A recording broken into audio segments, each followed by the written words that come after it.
et du rachat. Commençons donc par les prérequis de cette notion. Nous sommes en spiritualité, évidemment. D'abord, vous devez savoir que tout ce qui existe sur terre a été enfanté par Dieu. Cela veut dire que tout ce qui existe, que ce soit les hommes, que ce soit les arbres, que ce soit les choses qui existent, a été enfanté par Dieu. Cela veut dire que tout ce qui existe sur terre est lié à Dieu. Tout ce qui existe sur terre est enfant de Dieu. Il n'y a pas que l'homme qui est enfant de Dieu. La nature est aussi enfant de Dieu. Cela veut dire qu'il y a la lumière de Dieu dans tout ce qui existe. Pour ne parler que des hommes, il y a donc la lumière de Dieu dans chaque homme, dans chaque famille, dans chaque village, dans chaque pays, dans chaque tribu. Toi qui me regardes donc, il y a la lumière de Dieu dans ton sang. Cette lumière-là te touche à travers ton père et ta mère. Cette lumière a touché ton père et ta mère à travers leurs parents et ainsi de suite. Je vais arriver, Sofa, pardon, je vais arriver à ce que tu viens de poser comme question. Prends la peine d'écouter, n'est-ce pas? Il y a donc dans chaque famille une lumière. Cette lumière est transmise par les parents. C'est très important. Maintenant, pour des raisons ou pour une autre, pour des désaccords ou pour des malédictions, appelons ça comme cela, la lumière peut donc se diminuer dans certaines lignées à cause des mauvais comportements, des mauvaises paroles. C'est donc là entre, comme quelqu'un a demandé là maintenant, même ceux qui sont homosexuels, est-ce qu'ils sont des enfants de Dieu? Mais ils sont des enfants de Dieu. Ils sont des enfants de Dieu, mais par leur comportement, ils se sont eux-mêmes écartés de la lumière divine qui leur vient de leurs ancêtres. C'est très important. Parce que Dieu a mis en place des lois. Et dès que tu n'obéis pas à ces lois, tu es frappé. Un point, c'est tout. La nature ne connaît pas que tu ne gère pas que tu connais ou que tu ne connais pas la loi. La loi te frappe. C'est un fait. Ça veut donc dire que il y a donc des familles qui, à cause des mauvais choix, des mauvais mariages, des mauvais comportements, des mauvaises habitudes, des malédictions, ont diminué la lumière divine en eux, dans leur sang. C'est pour ça qu'aujourd'hui, il y a donc des lignées bénies, où il y a encore la bénédiction, que certains appellent race pure, mais il y a aussi des lignées qui ont perdu cette bénédiction-là, à cause de leur comportement. Prenons des exemples pour que vous compreniez bien. Un père a 5 enfants. Il dit à ses 5 enfants, dans ma famille, je ne veux pas, vous, qui est ici, un mariage entre ma famille et la famille de tel qui est dans tel village. Et que cette parole-là s'accomplisse jusqu'à la fin, jusqu'à l'éternité, parce que je l'ai dit. Il y a donc parmi les 5 enfants, un enfant qui dit que mais papa, tu déranges. Est-ce qu'on va faire comme ça toute notre vie et tout et tout? Le père dit que je te demande de m'obéir. Un point, c'est tout. Quand le papa donc décède, l'enfant qui n'était pas d'accord avec son père depuis qu'il était vivant, dit que bon, maintenant papa est mort, je peux faire ce que je veux. Il va donc épouser, ou oui, il va donc trouver le mariage dans les familles qui étaient ennemies avec son père. Les familles dont le père a pourtant dit, je ne veux voir personne de ma famille là-bas. Dès qu'il pose cet acte, la lumière divine qui passe par son père pour arriver chez lui diminue dans son sang. Et tous les enfants qu'il va faire, donc toute la lignée que cet enfant-là va faire avec cette famille ennemie n'aura pas beaucoup de lumière parce qu'à la base, le père n'a pas donné toute sa bénédiction là-bas. Même si la famille de la femme là-bas ou l'autre famille donne toute la lumière, puisque un côté n'est pas à 100%, on va avoir donc une famille qui va venir, parce que normalement, chaque conjoint vient avec 50% de lumière. On va donc voir cette famille désobéissante là, l'enfant va donc venir, au lieu de venir avec 50%, il viendra avec 10%, l'autre famille viendra avec 50%. Les enfants qui vont donc naître, au lieu de naître avec 100% de lumière, vont naître avec 60% de lumière. Leur mauvais comportement aussi peut donc faire que à leurs enfants, ils ne vont pas donner les 60% là. Ils vont donner plutôt 50%, 30%, ainsi de suite. Il y a donc avec ce jeu, depuis l'avènement du monde, des familles qui au fil du temps ont perdu leur lumière à cause des mauvais comportements qu'ils ont eus. Il y a par exemple des familles où tout allait bien jusqu'au jour où le chef de famille devient un assassin.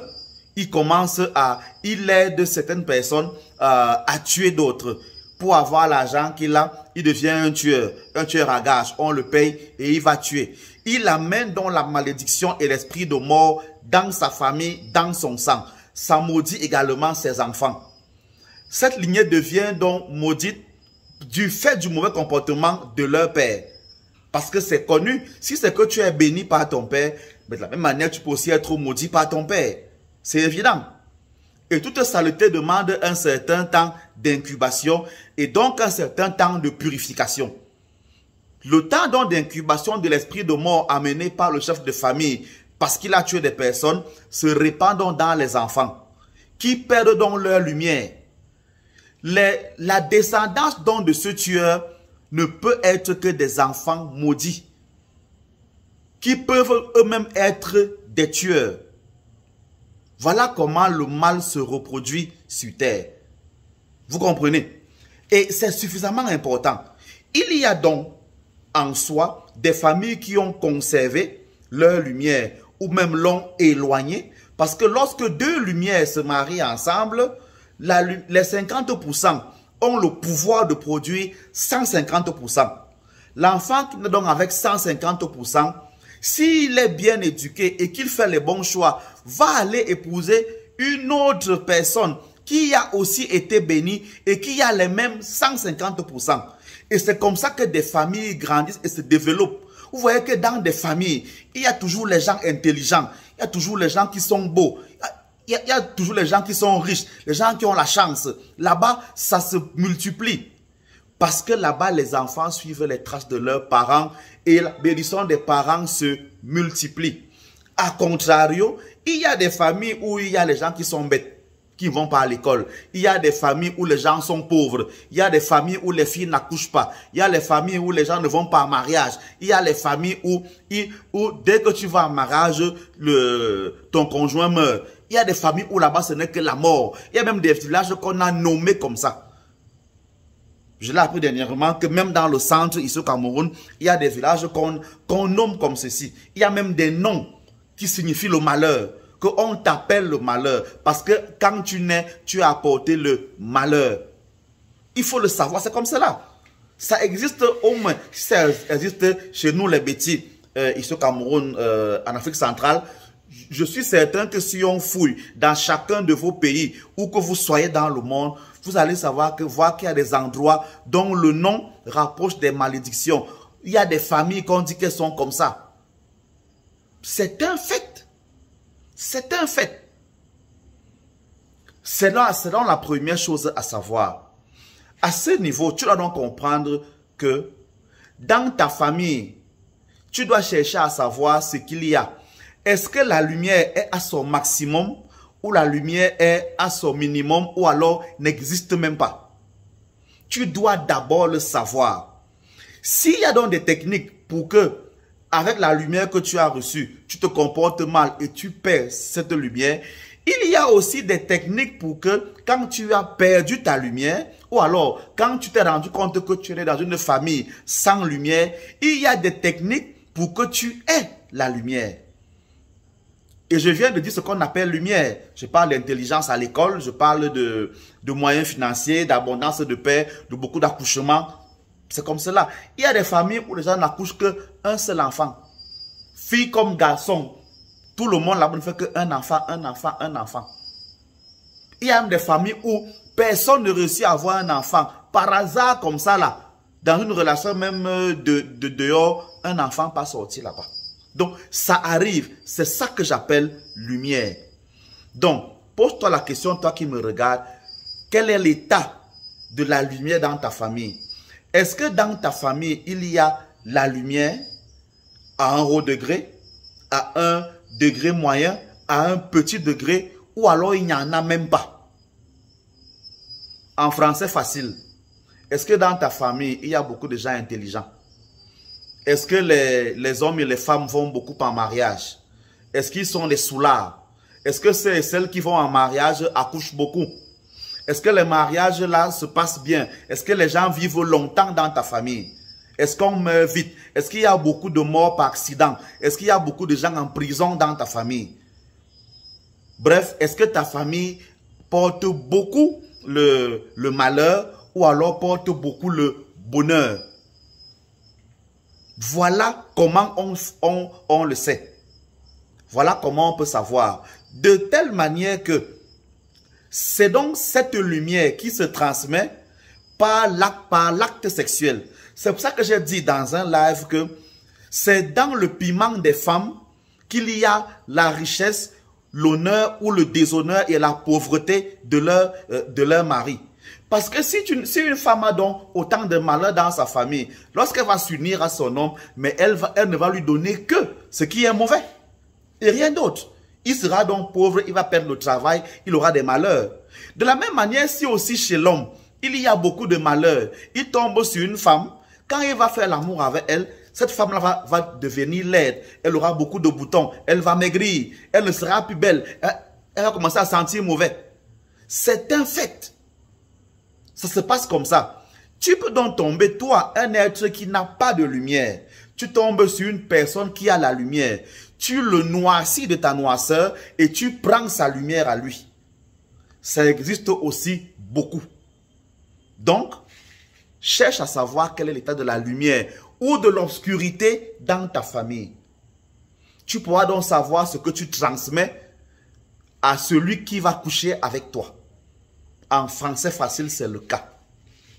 Et il faut le comprendre. Il n'y a pas d'évolution en spiritualité sans cet état des lieux. C'est un fait. Il y a des familles où la lumière, c'est l'élévation vers la spiritualité.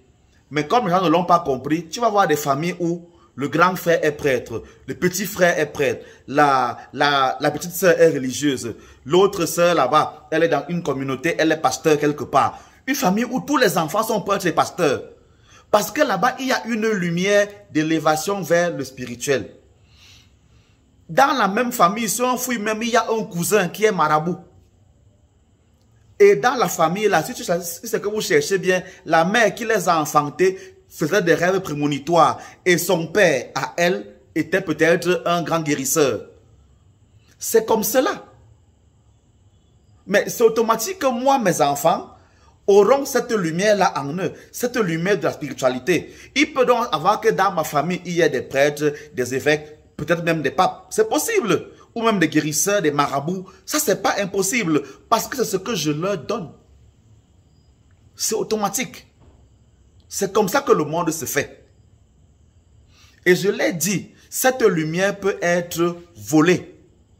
On peut te voler ta lumière. Donc, la première chose que je dois donc comprendre, c'est cela. Il y a un marché de lumière.